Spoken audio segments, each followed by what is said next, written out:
on right now, all right, is just a dodging drill.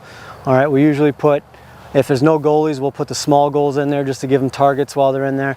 But ultimately, we're working on that setup move, attacking the top foot of the defender and trying to get the space you need so you can get a better angle shot inside. The cones represent a defender. Top cone represents the foot that's that top foot, that leading foot for the defender. So in this situation, if it's a righty, they're probably going to force that righty to the outside. All right, so what we're going to try to have them do is attack that top foot, get them to drop step or get their momentum to go in a different direction so we can beat them towards the middle. The other cones are there just to kind of have them get the shot off before they get a poor angle. You could do it with or without the cones, it's not a big deal. But ultimately we're trying to give them as many looks as possible. The other part of this drill, you'll see how much it relates to the first thing we did with the triangles. All right, that sweeping ISO going across. All right, we're simulating very small aspects of that offense when we do this. You'll see the quick pass, and I believe we'll be doing the clear out in this. So it's really isolating that midfield play, but we're utilizing all of our position players, attack, middies will all run this on the offensive side. And obviously if this is a real practice, we'll be doing this in stations to get high reps, probably break it up positionally so we have midfielders at one station and the attackers at the other. So we can get as many reps and work on some of the little things within those systems. Okay, so you can see the middies right now are all set up in their formation as if they were in that first set that we did with the triangles. All right, that 2-2-3 set. We obviously took the attackers on the inside out and the attackers behind out and are really isolating and focusing on this one particular play.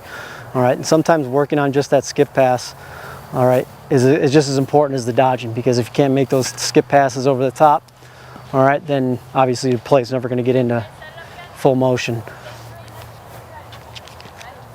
Okay, so this would obviously flow. We'd have players in line getting these things set. We're just kind of showing you more control just so you can kind of see the specifics. And you can see what Kendra's doing on that far side, and she's cutting down low. All right, our lefty on that side that doesn't have the ball, she's actually coming low to create that, what we talked about, creating that consequence. If you bring your player to the 8, they have to mark you. If you stay out wide where they're set up right now, all right, if they're out wide like that, your defenders can pinch down that 8 meter, and when you're sweeping, you're going to be sweeping right into that defender. All right, so when we clear through, all right, we pull it out. All right, Shannon's going to be pinch in, so Shannon didn't pinch in that time. All right, so someone could have slid, all right, to the ball carrier on that one because we didn't create that consequence. All right, ladies, remember when we're doing this, all right, when you make that skip pass, you want to bring your defender in. If you don't bring your defender or bring yourself in, your defender can cheat down the 8 meter line. So when she's sweeping, they're sweeping into your defender. All right, if you come in, all right, well, stay right there. I start pinching, is there a consequence to my slide? No, all they have is an outlet, all right, but which we're not scoring. So we want to create a consequence. You make that pass and you pinch in, come on in. All right, she comes in. Now if I went this far, she could backdoor cut, and now we actually have another option to our offense that they just gave us. All right, so making sure we're pinching in, all right, after we make that pass is extremely important. Here we go.